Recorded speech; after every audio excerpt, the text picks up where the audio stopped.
Good afternoon. Welcome to the August 5th meeting of the Yakima School Board.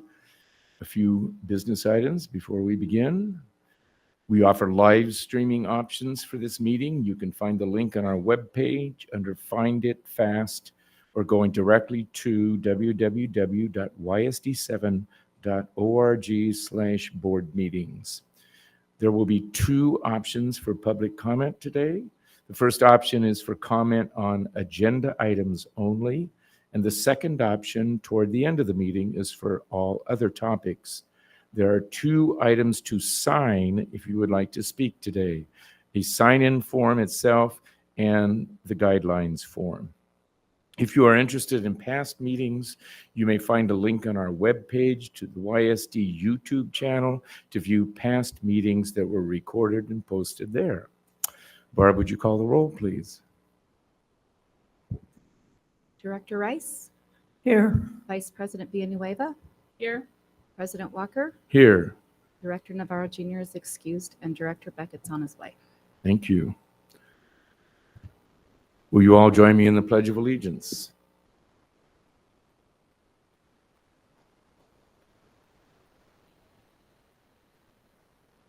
To the flag of the United States of America, and to the republic for which it stands, one nation, under God, indivisible, with liberty and justice for all.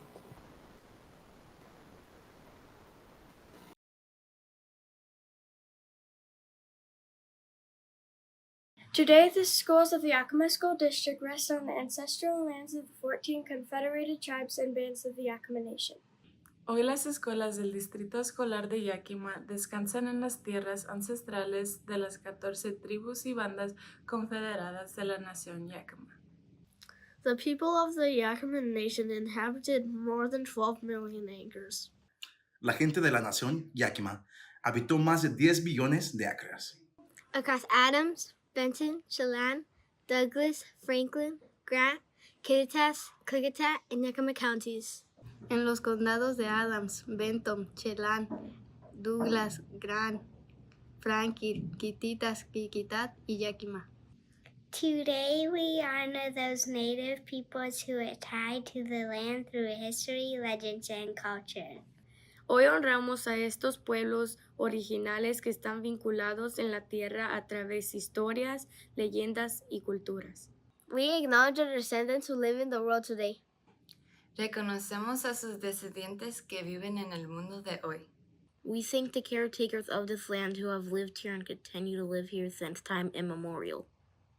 Agradezcamos a los guardianes de la tierra, quienes han vivido aquí y continúan viviendo aquí, desde tiempos inmemoriales. An acknowledgement is a simple, powerful way to show respect. Un reconocimiento es una manera simple y poderosa de mostrar respeto. And a step toward correcting the stories and practices that erase indigenous peoples' history and culture. Y un paso hacia la corrección de las historias y prácticas que borran la historia y la cultura de los pueblos indígenas. It also honors the truth. También honra la verdad. As a school district, we will continue to build upon our relations with the Yakima Nation. Como distrito escolar, continuaremos fortaleciendo nuestras relaciones con la nación Yakima. Next up on our agenda, we'd like to welcome Francis Guerrero, YEA President, to address the budget. So I didn't bring any prepared comments because I wanted to make sure I was making eye contact, and I can't do that when I'm reading from paper. But if you want me to type anything up, I will. What I want to focus on today is student resources and how these budget cuts take resources from our students.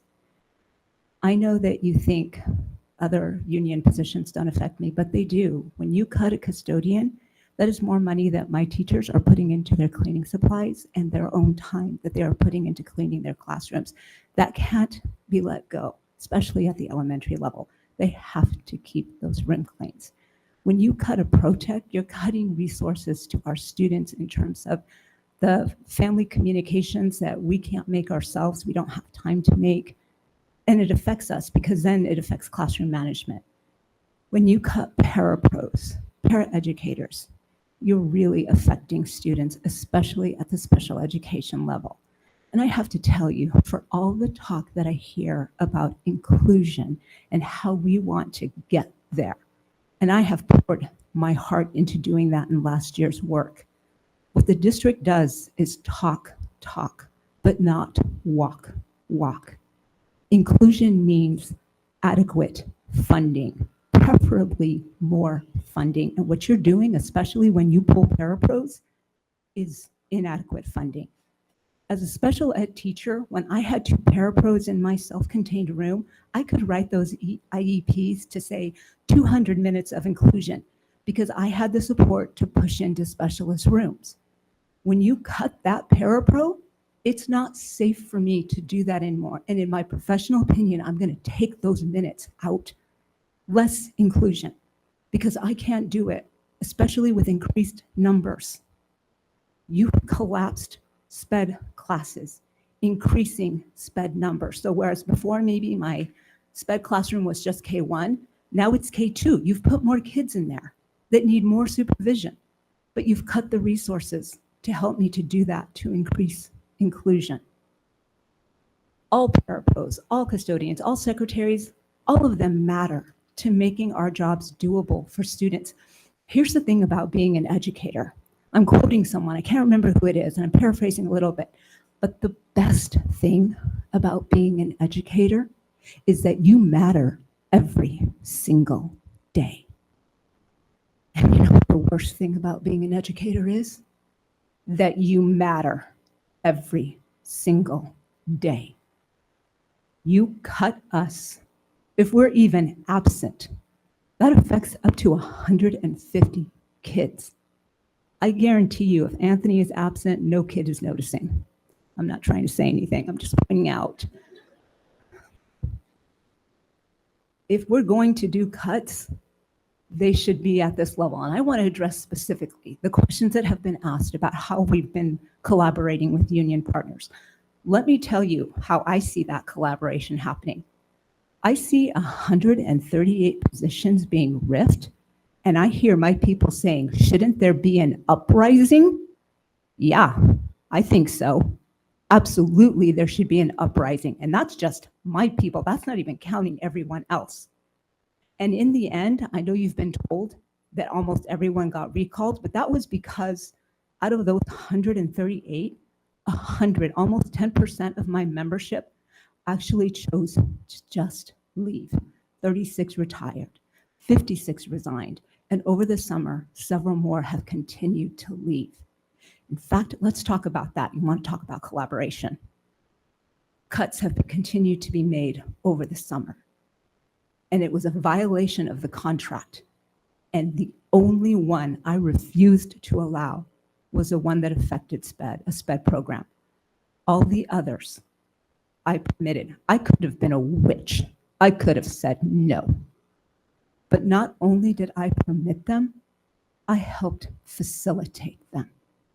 I made phone calls myself and asked my members over their summer vacation to volunteer for these involuntary transfers to help the district out. Because ultimately I knew it was in their best interest because I knew that more cuts were coming. I understand that cuts have to be made. And I give you my word here, when this next round comes, I won't lead an uprising because I know that is the situation of the budget. Can't promise I won't do anything else because people have to be held accountable. And I think part of the problem is that we're not seeing anyone being held accountable for these cuts. We are feeling the pain, we are feeling the devastation, and you're going to do that to us again. You're going to put us through that devastation again. And as much as I fought those cuts last spring, YEA actually asked that if it had to be done, then go deep. Go deep. Do it once and let it be done. And now you're doing it again. We begged you last spring to find some other way to manage this budget so you wouldn't have to do any cuts at all. not only are you still did those cuts, now you're doing more. And ultimately, it's the students that are going to pay the price. They're going to have so much less in resources next year, but especially the special education students. I know this budget is not set in stone. I know you have to make cuts, but find somewhere else to make them. We need those paraeducators in those sped classrooms. And if you can find any other way of making cuts in a different house rather than ours, the ones that actually serve students, that's where you need to go. We need those resources. Thank you.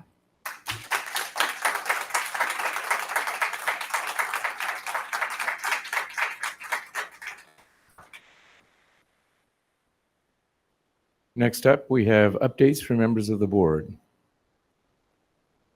Just a reminder that the WASDA General Assembly Handbook is out in draft form, and we have until Wednesday to submit any amendments that we'd like to submit.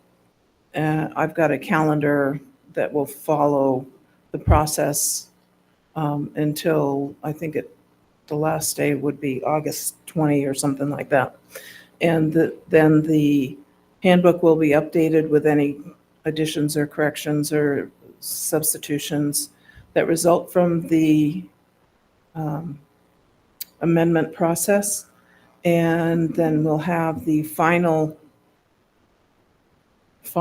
version of the handbook by the end of the month in preparation for General Assembly on the end of September. So if you have a chance to look at the handbook, it's on the WASDA website. If you don't have the link, I can send you the link. So that's all I have. Any other updates from the board? Okay. Moving on, we have updates from Dr. Green, Superintendent's update.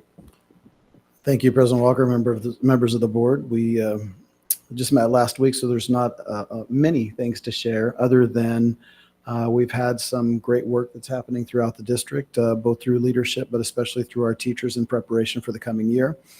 I will call out that we had our Careers in Conservation Summer Program, which came to a close, and the celebration was held at YV Tech, where students were able to share with an audience the work that they had done over the summer, which included plans to engage in conservation activities throughout the valley and how that would play out. Were they funded to do so as a business type model? In addition, we had some great activities with staff that had volunteered or come in to participate in first aid training. We had hardworking special education department engaged in activities, as well as participants in PLC related work, professional learning communities. Both it comes to mind Lewis and Clark and Franklin staff. We had participants as well at a district PBIS retreat item, which was funded through a grant. And there's just continued to be great things as we gear up for the new year. Today, we also had our first of 2-day sessions with all of our principals present and our directors in the afternoon. 1 day of 2 days, 2 consecutive days in preparation for moving forward in the year. So lots of great activities are happening to get ready for the new year. And that concludes my report today. I have a question. I know that school starts in, 3 weeks? If there are families out there that are watching and don't know what the process is for getting their students registered, is there a phone number they can call, or can someone here kind of run through the process real quick? Yeah, Jake will go ahead and address that. I did want to call out that even for our event today, I appreciated President Walker did come by and was able to say, to give a welcome to our principal staff and to let them know, that he's aware of what's happening in our system currently and the challenge of leadership. So I did want to call that out. I appreciate the board being present there today. As far as your question about outreach or somebody coming in and wanting to know how to connect and find a location, I'll defer to Jake. I was deferring to Barb behind me. Director Rice, the web resources are right behind you on the projector. And so we brought up the enrollment department's website for those of you who want to see it. Just one second. So you can see the direct line for enrollment services would be 509-573-7021. And then if you go, Barb, is that YSD? What's the backslash in my eyes are? So if you go to ysd.org and go /enrollment or search for enrollment, then that page will come up and it'll give you the contact information. We'll also give you which grade levels are open and by which building as well. So. And when you say what grade levels are open, that's for out-of-district enrollment, Yes, correct? correct, for out of district. And in district, of course, you just need your address and your traditional enrollment information, which would be your immunizations, potentially a bill that shows your address, et cetera. And that's all outlined on the enrollment page.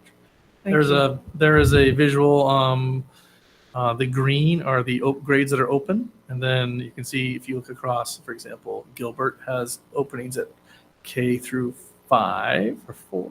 Sorry. And then if you look McKinley, and then we have some buildings that are actually closed due to capacity. So that is how we're visually and then numerically showing our out-of-district folks what buildings they could potentially enroll in. Then, of course, we are open at Washington Middle School, and then our Davis Icahn stand are open as well. And that graphic is updated several times a week. Thank you. Yes. Director Rice, I'd also just add, if you mentioned for people that are watching, sometimes it's complicated to get through maybe a website, but simply calling our central service, if they want to call down here and contact the Yakima School District, we have people that are bilingual, and we can definitely refer them directly to our enrollment admissions department and get that taken care of. So there's that option as well. Thank you. We also had a widespread campaign that went forth, so all of the documents that were out there were communicated with a number that people could call. Thank you. Thank you. Any other questions for Dr. Green? Okay, moving on. We have calendar updates and future agenda topics. Kirsten, did you want to give us some highlights?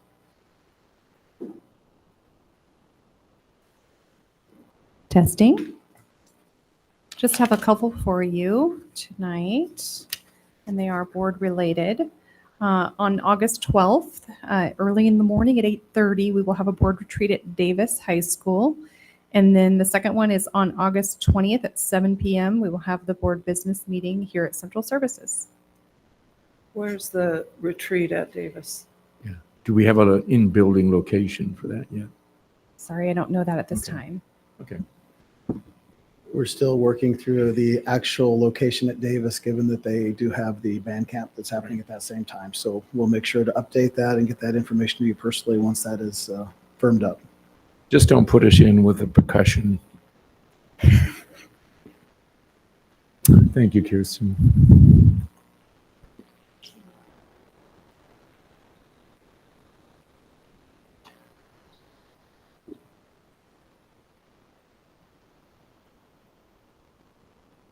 Okay, next up we have comments from the public on agenda items. And we have one request for comment regarding special education. So that's not an agenda item today, but you will be able to speak during the later session for public comment. First up on budget items is Steve McKenna addressing the budget.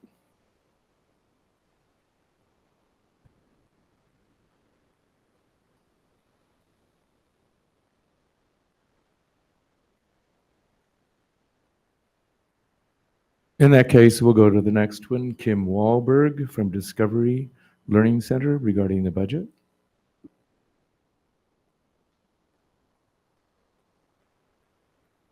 Hello.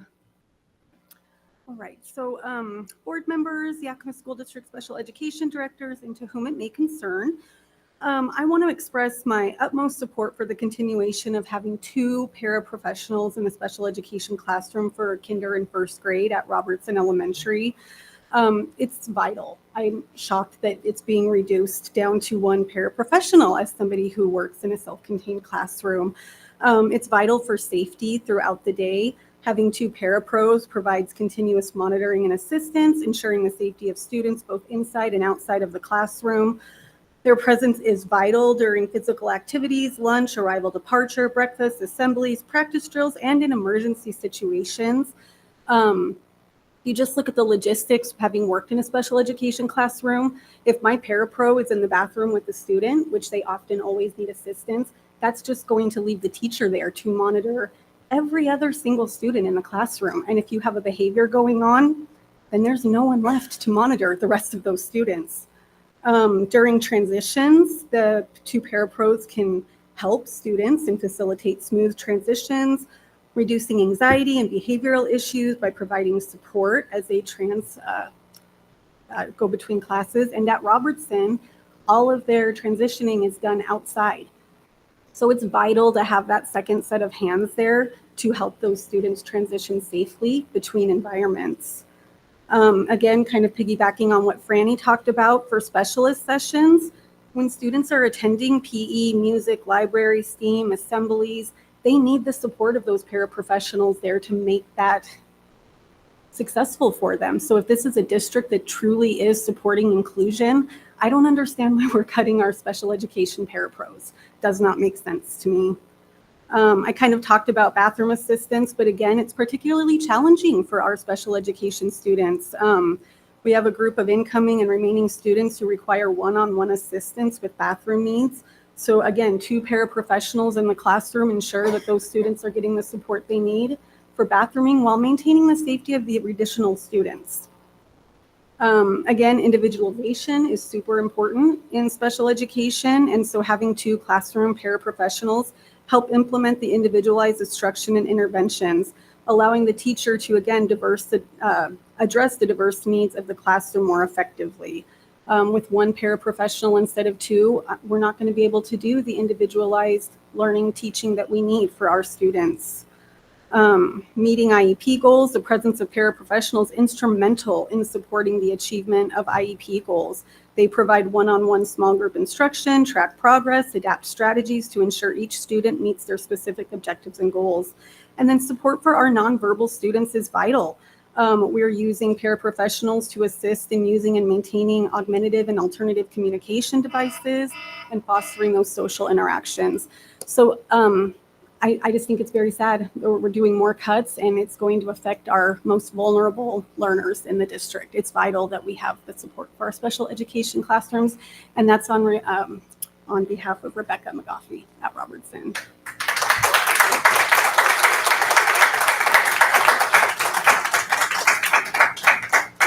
Thank you for your comments.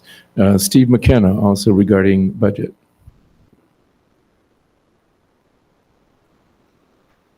Okay. Moving on then. Next up on the agenda is approval of a resolution 07.23.24, program reduction in force for 24-25, and that will be presented by Jake Cooper, Assistant Superintendent of Finance. However, we would like to put a motion on the floor before we do that, and then Jake's comments will be part of the commentary with the motion on the floor. Do I hear a motion to approve that resolution?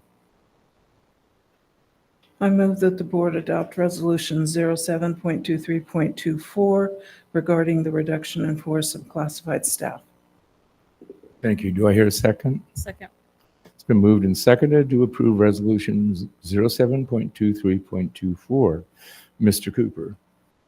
Good evening, members of the board.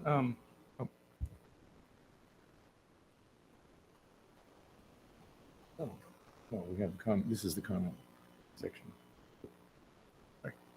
We're ready? Okay. So before you this evening is a resolution to authorize a reduction in force of classified staff members effective October 31st of 2024. I want to talk a little bit about first the humanity behind the reductions. Last board meeting, so to recap where we've been thus far in the budget cycle, we had a lengthy budget presentation and then a significant budget reduction on March 25th, 2024, which was traditionally early in a budget cycle. Most districts wait until legislature is complete and or much more of the spring progresses, which we saw when Toppenish and other districts around the valley decided to do reductions following Yakima. However, we decided that given the size of our reduction and the nature of the layoffs that were going to be necessitated, that we wanted to give staff enough time, those who were going to seek other opportunities elsewhere, enough time to potentially find other employment. To that end, last meeting, I publicly made note that it may not appear that way, but these reductions are both personally and professionally difficult. The CFO is my job. However, I have to carry out these duties as my professional obligation, similar to anybody in the classroom that has to do it, a duty that's assigned by their job description. I do take those duties very seriously, and I've been serving Washington State students and school districts for 23 years now. I want to talk a little about the timing of the reduction.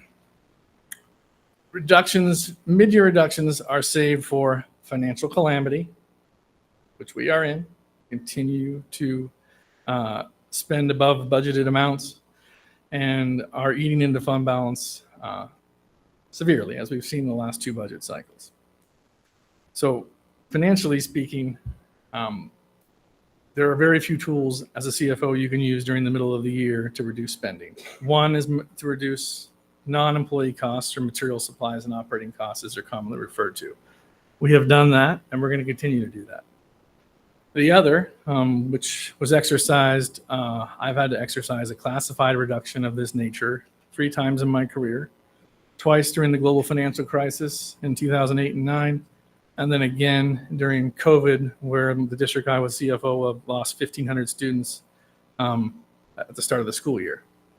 Both times necessitated a classified reduction. This is one of those times as well. Projected fund balances, I had projected fund balance of $12.5 million to end fiscal year 23-24, which is the fiscal year we're in now. It appears, as we are modeling and continue to go throughout the fiscal year, that the fund balance is going to end closer to $8 or $8.5 million.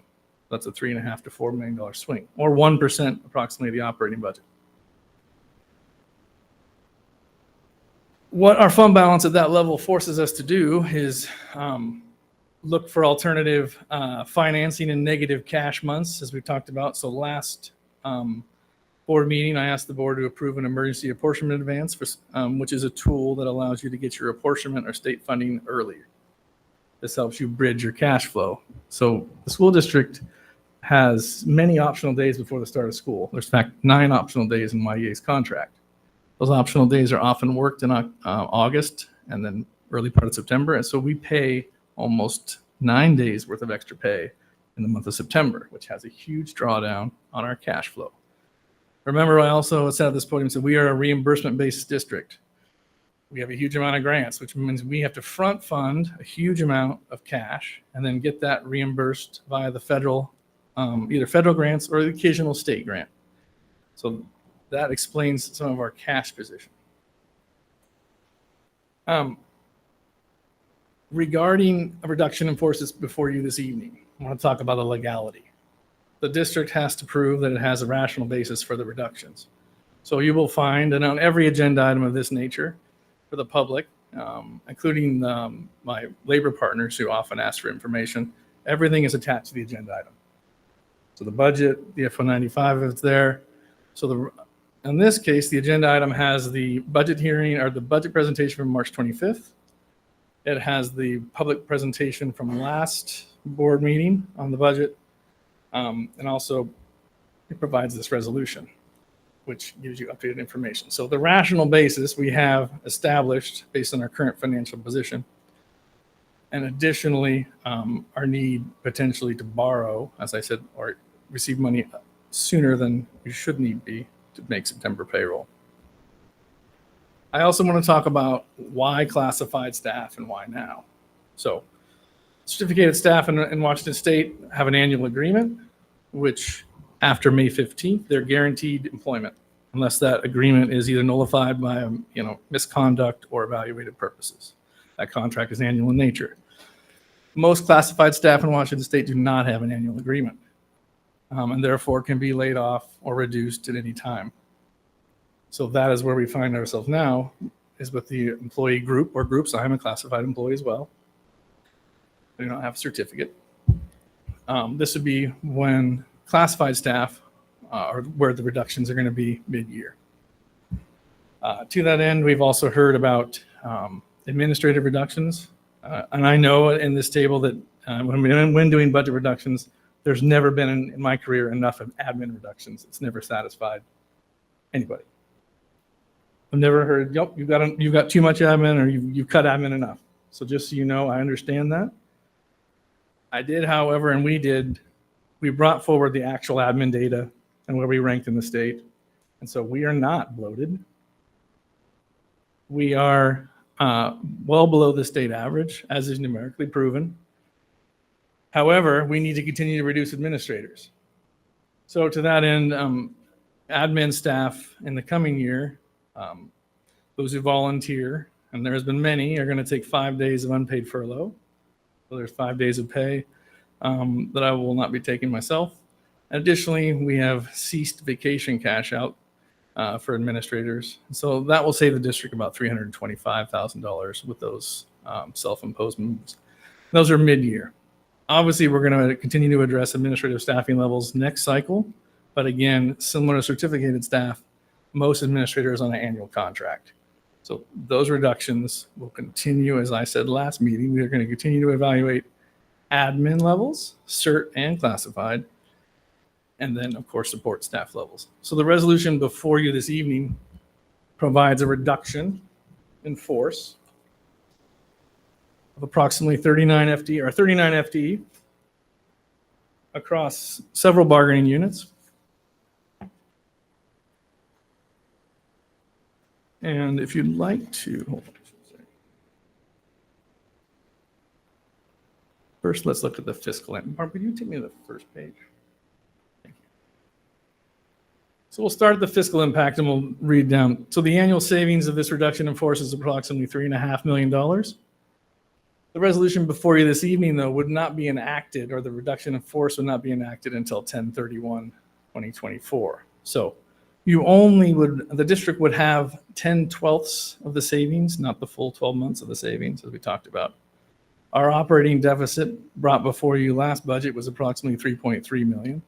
You can see we get very close to eliminating that deficit with the reduction in force proposed to you this evening. We will also bring back to you additional MSOC or supply and material reductions that should give a surplus budget going forward by potentially $1 million. We will see. We still have math to do, but that is where we're heading now, which we do need to rebuild our cash reserves, as we've discussed, particularly our current fund balance levels. So to recap, the reduction before you is just under $3.5 million. The realized savings of executed on 10/31 would be just under $3 million. Our projected ending fund balance going into fiscal year 2024 will be $8 million.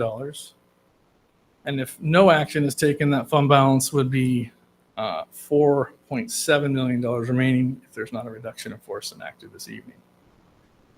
Would you keep scrolling, please? So let's get to the resolution itself. Whereases in resolutions are not binding, they're descriptive or illustrative. However, we have some whereases that, of course, we would like to accentuate. One, of course, is the recent apportionment advancement request that we did last meeting, which shows the dire financial condition of the school district.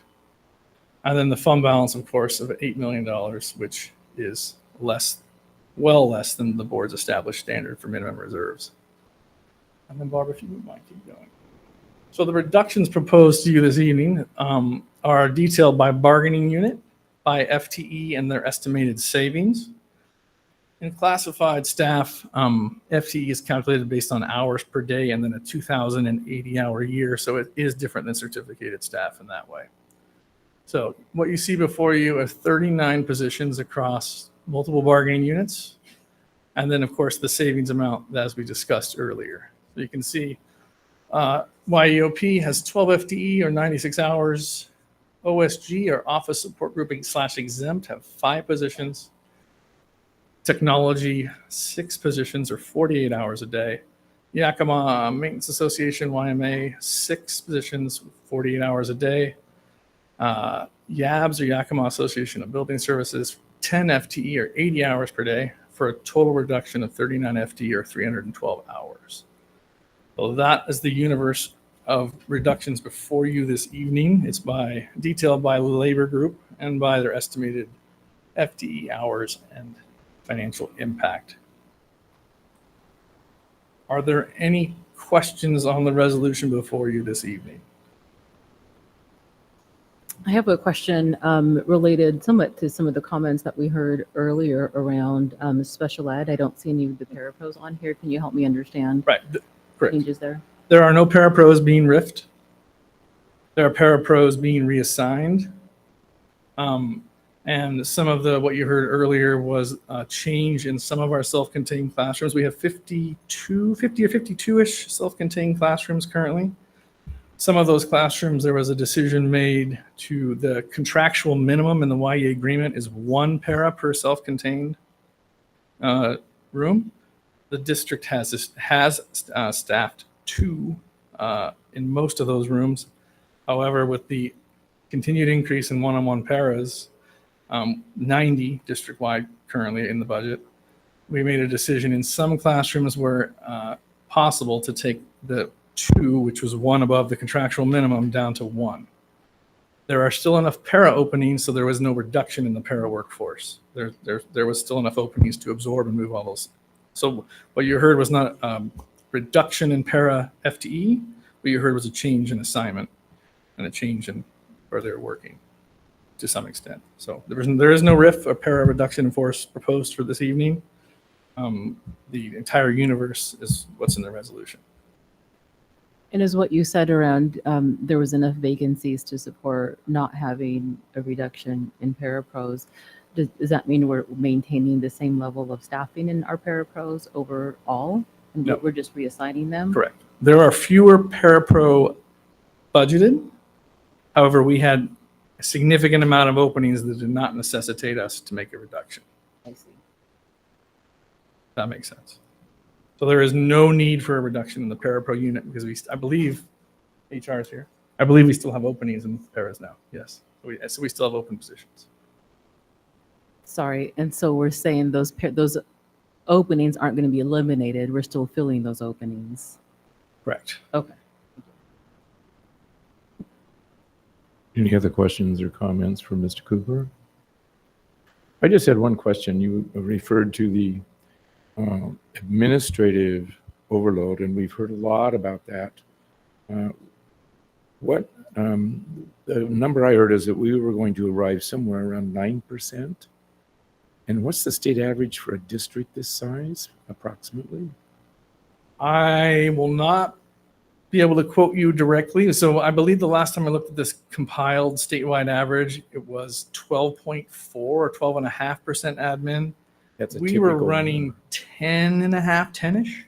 Mm-hmm. The lowest I've ever been able to run overhead in a district which didn't have very few grants would be 9. I ran Issaquah 9 and change, but that's because we did not have a lot of federal money, right? We were always low in overhead because, quite frankly, the conversation about administrative salaries and admin can take a lot of energy out of the room. So it's best to have low overhead, which we've been continually working on and will continue to work on. But yeah, we were in the bottom, 13%, because we were at 87% on the percentile. So again, the data is compiled annually by OSPI. It's publicly available. If folks want to look at the actual administrative overhead, they can do that. Thank you. I wanted to clarify that because we received continued criticism for our administrative overhead, and that's not using accurate data.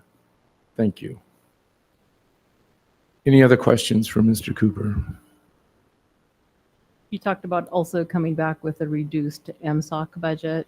And in a previous meeting, you talked about some. Siri's listening.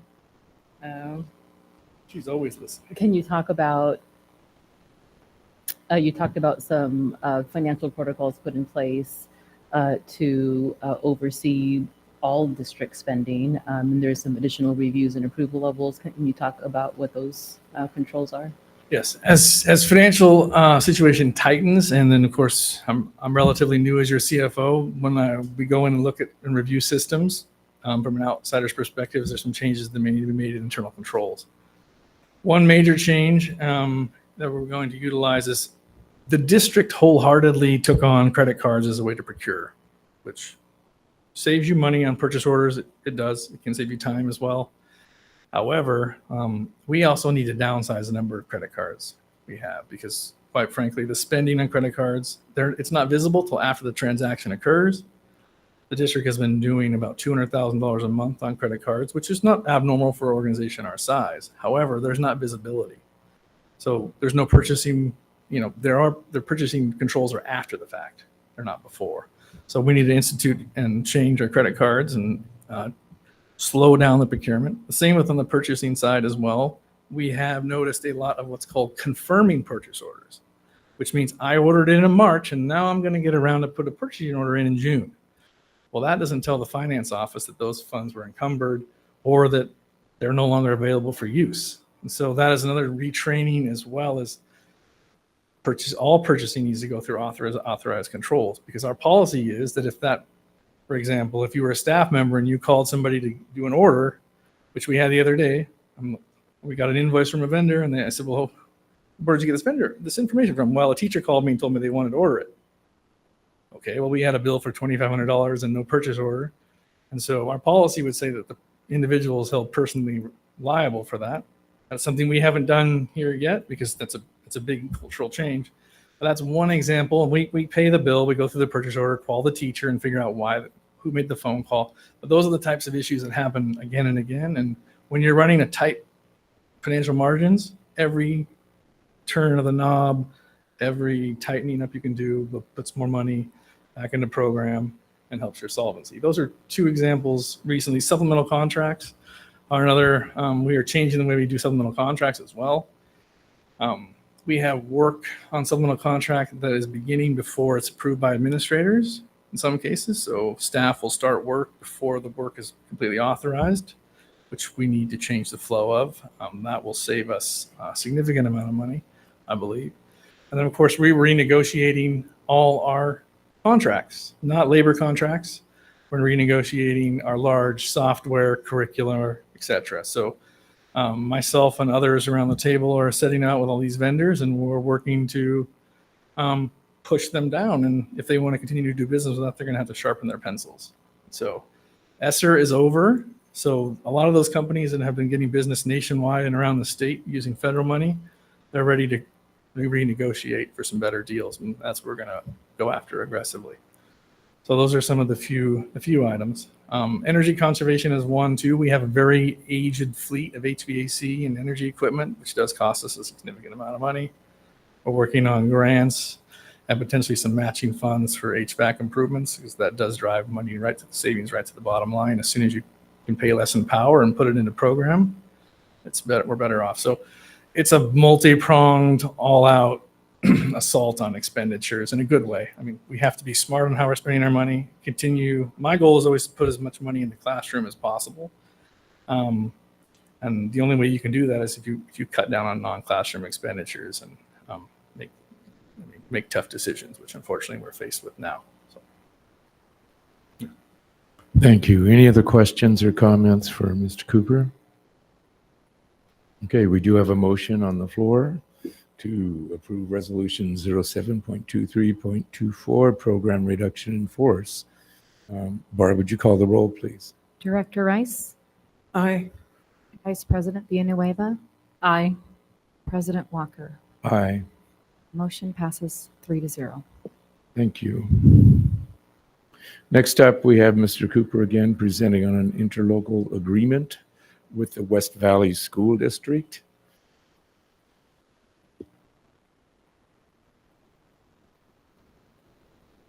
Hold on, big gear shift. Apologize for that.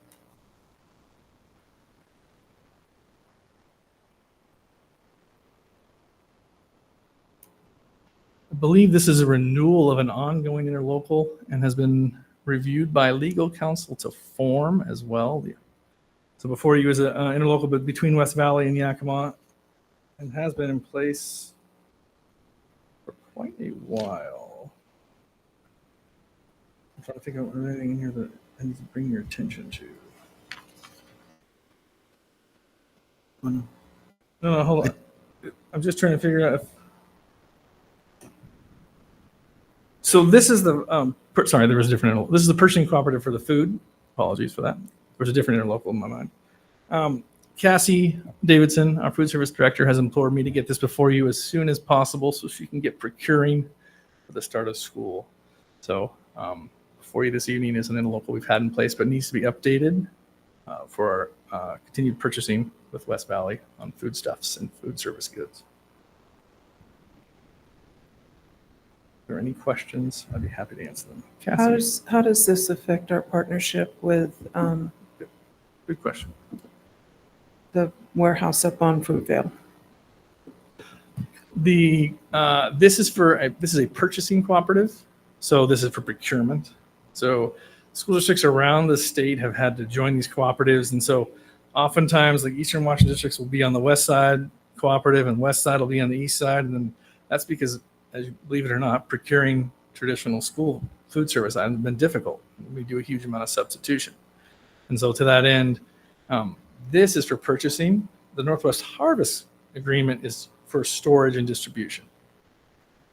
So similar to how we have to pay for, so we get USDA commodities, right? Bulk food items. If you do not have food or freezer space for them, USDA will charge you, or Food Service of America, whoever your vendor is, will charge you a per case amount to sit that in the freezer. So instead of paying USDA to do that, we actually contract with Northwest Harvest, and that's how. And they also are in charge of our inventory and distribution side that feed right into our labor force. So slightly different.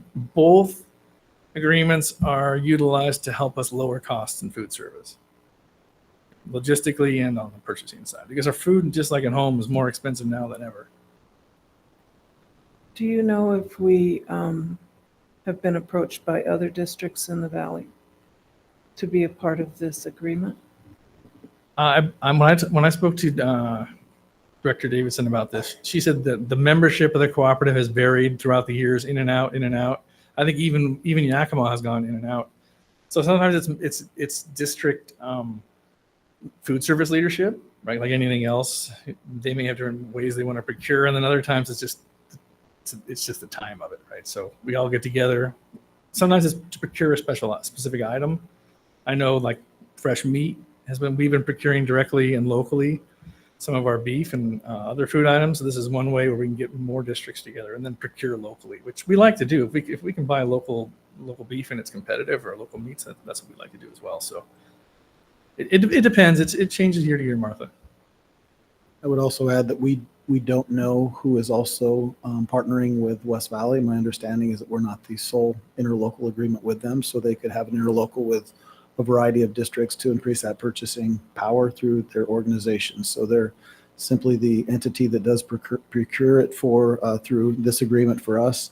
But I believe that there's most likely other districts that are involved in the same process. There are, and that's why the resolution we're written in as a member district, because as Superintendent Green pointed out, there are other members of the cooperative that have to re-up this with their board of directors as well each year. Thank you. Do I hear a motion? I move that the board approve the interlocal cooperative agreement between West Valley School District and the Yakima School District for food services procurement. Second. It's been moved and seconded to approve the interlocal agreement with West Valley. Any other questions or discussion? Okay, Barb, call the roll, please. Director Rice, Aye. Vice President Villanueva, Aye. President Walker. Aye. Motion passes 3-0. Thank you. Next up, we have approval to award a contract for the 2024-25 school year. Deputy Superintendent Locke is not here today. Will you be presenting? Yes, President Walker, I will, and I'd like to excuse Deputy Superintendent Locke, who is out ill at the moment. The requested action before you is to approve a special education certified and classified related service contract to include therapy and assessment services in multiple areas.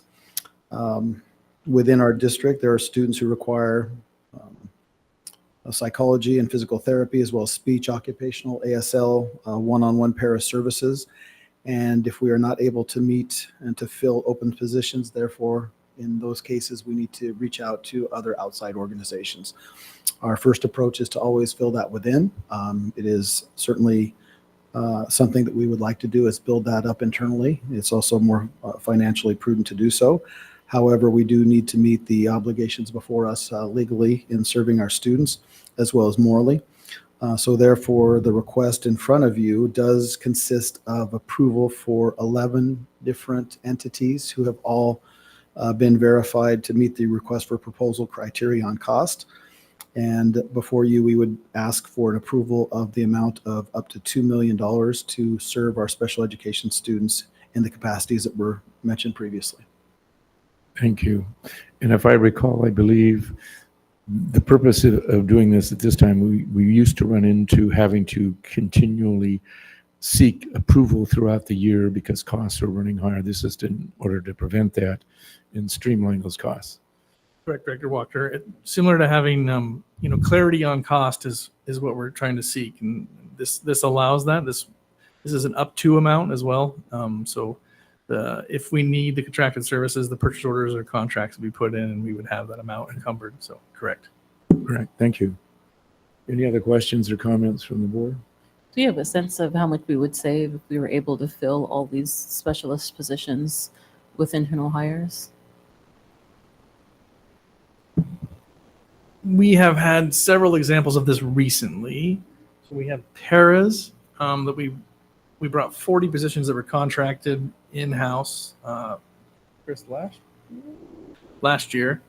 And then we recently had a contract with contracted nurses, and we filled that in-house. On the second one, I believe the savings was almost $1 million or $750,000 when we went to contracted nursing services to inside. However, it's not straight apples to apples because there were some few high cost students who no longer needed those services as well. But I think about $500,000 or so we saved moving from contracted to internal on the nurses. And on paras, it depends on the service we use. But Chris, do you have an idea at all?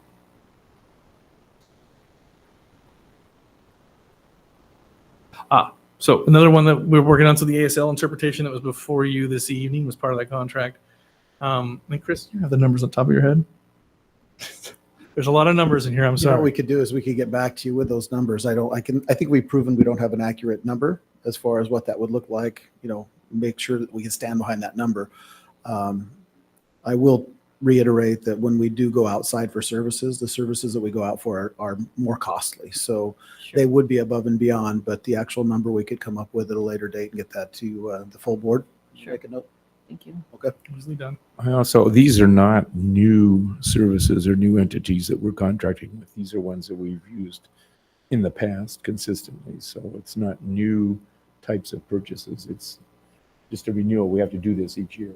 Right. No, I'm just thinking about in the grander scheme of things when we're looking at budget, if there was a sufficient supply of these specialty positions that we were able to hire, would that give us the amount that we are, the budget deficit that we're struggling to fill now? And so does that then, I'm thinking about the General Assembly and some of that work, do we want to advocate to increase funding programs, whatever, for more of these specialty services? I know speech pathologist is one program in the entire state of Washington that does that, and that obviously is not a sufficient supply for school districts and that's just school district outside of, there's a lot of other needs as well. So our glaring labor inefficiencies are usually in special education, ASL, SLP, psychs, OT, PT, occupational therapists, mobility, etc.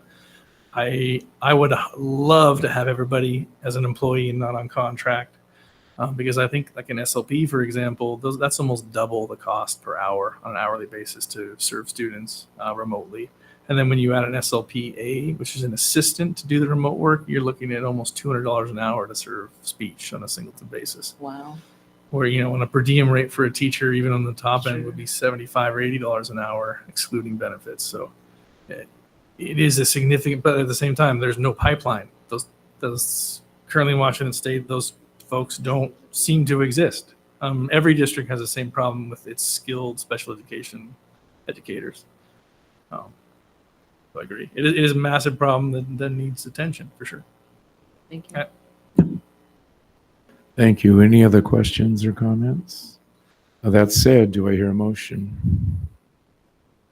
I move that we approve the contract to award special education services in certificated and classified areas to include therapy and assessment services in the areas of psychology and physical therapy, as well as speech, occupational, American Sign Language, and one-on-one para services to contract on an as-needed basis for the 2024-25 school year not to exceed $2 million.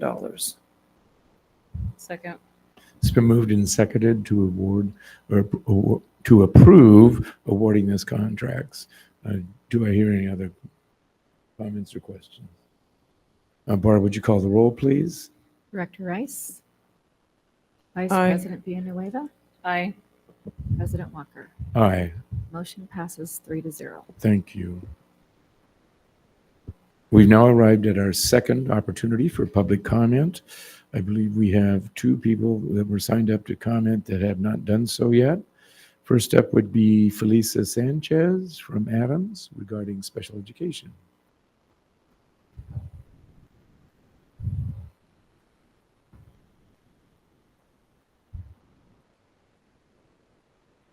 Hi, sorry. I would have liked to speak earlier, but now is my chance. I am a special education teacher. I'm talking on behalf of mild and mod teachers. Mild classroom typically has 15 to 1 to 2, meaning 15 students, 1 teacher, 2 paraeducators. Same goes for a mod teacher. We have 10 students, 1 teacher, 2 helpers that are paraeducators. Some of our key roles for paraeducators include classroom supports, meaning that they assist in delivering instruction and services, providing necessary supports across different settings, individualized instruction, as well as safety and support and supervision, where they're crucial in maintaining some of these safety things that are going on during recess, toileting, behavior management, cafeteria times, transitions, emergency situations, as well as managing consistency in routines. They help maintain classroom routines even in the absence of a regular staff. Let's say I go on lunch, they're there to support me. They're also there to provide essential one-on-one support, meaning that they're not necessarily on a one-on-one, they're in a small group, providing individualized, catered instruction to each of these students that is catered by me, the teacher. They also manage behavior incidents and provide crucial support during emergencies. And decreasing to 1 paraeducator is really going to impact all the mild and mod rooms that are in our district.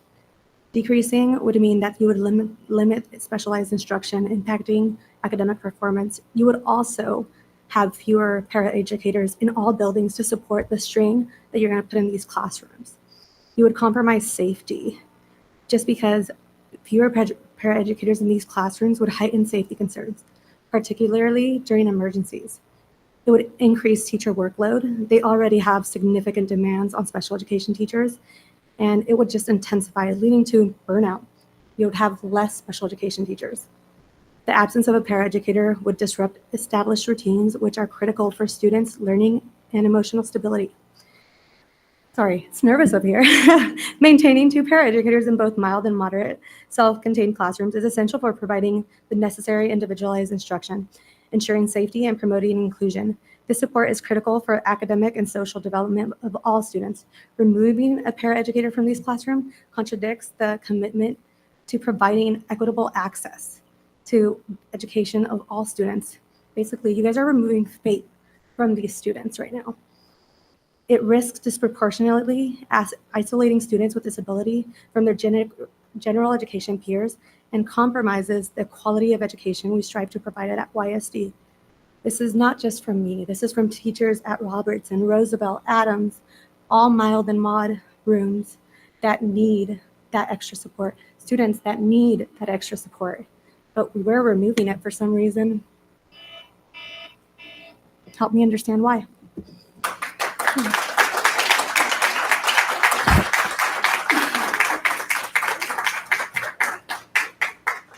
Thank you for your comments, and thank you for the detailed handout.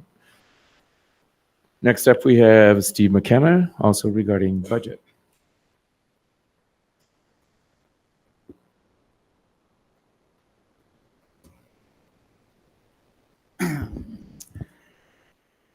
I'm a retired educator, as most of you know, and former YEA president. I'm also a property owner in the Yakima School District. I pay taxes here. And so I wanted to say a few things about the budget. To be clear, during the past 5 years, hiring an additional 107 certificated staff and 113 classified staff, while enrollment declined by 1,236 students, was fiscal malpractice. The financial situation that the YSD finds itself in, not operating within your financial means, has consequences for staff, but not the superintendents, it seems.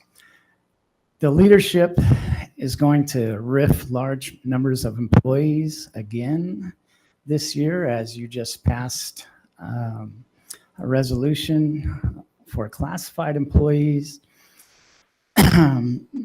I believe that the school and the community, school board and needs to do more, and the community deserves better. We've had discussions about numbers of administrators, and I have a printout that comes off of OSPI website for the Yakima School District, and the state allocation for administrators in the central administration is 12.50. The actual staffing is 15.88. Now that would save over $1.5 million if we had just the state allocation for certificated administration. When you go to classified administration, the state allocation is 36.58. This is off of OSPI, just so you know. You can get these for yourself, or Mr. Cooper can provide those for you. We actually have 51.5 administrators. If you want to reduce that to the state allocation, that would save $2.5 million. Those two areas would more than pay for the people that you want to RIF that are classified people. And so I would think that, there's numbers and there's numbers, but when it's administration that seems to have be fairly protected, I think that needs to change, because everybody that's in the classrooms are the people, and in the school buildings are the people that are going to be suffering this year, and we need to change that. Thank you.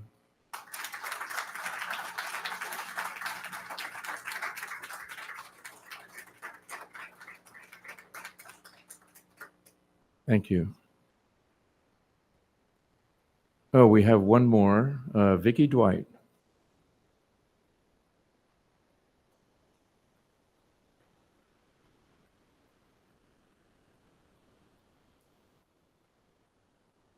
Hi, I'm still Vicki Dwight from the last meeting, and I've learned how to tell time, so I hope I can do this better.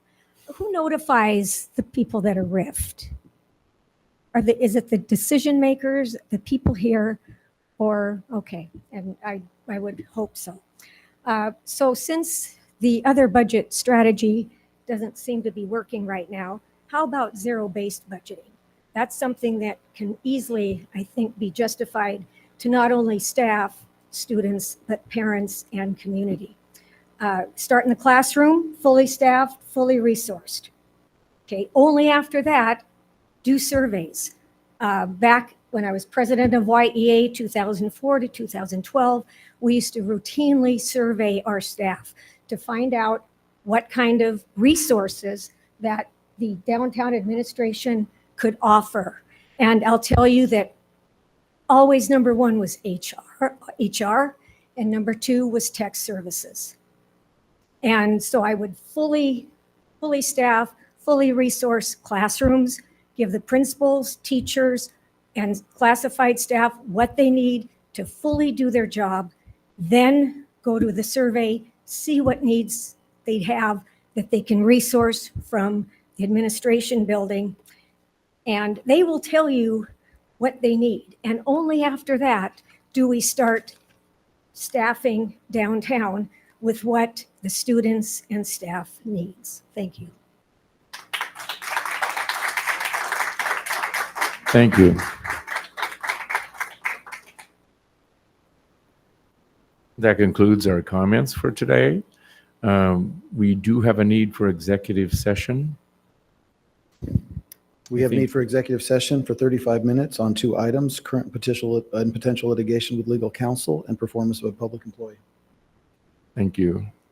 So we'll take a 5-minute break to make our way to the professional library. I move that we adjourn to the professional library for 35 minutes for executive session as identified. Second. All in favor, say aye. Aye.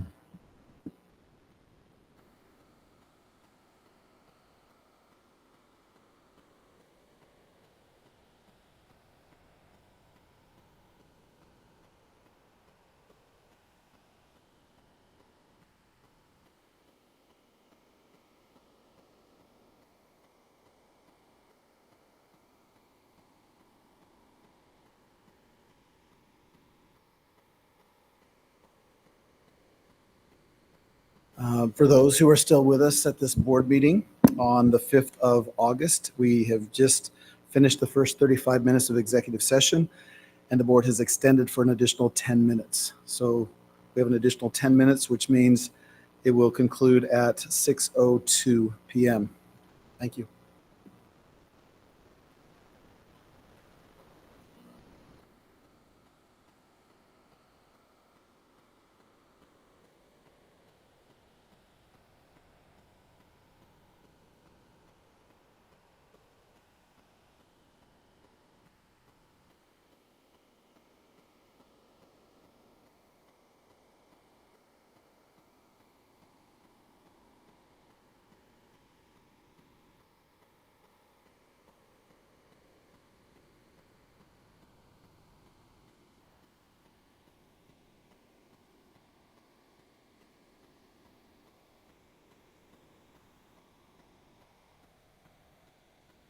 Welcome back from executive session. Is there anything else for the good of the order?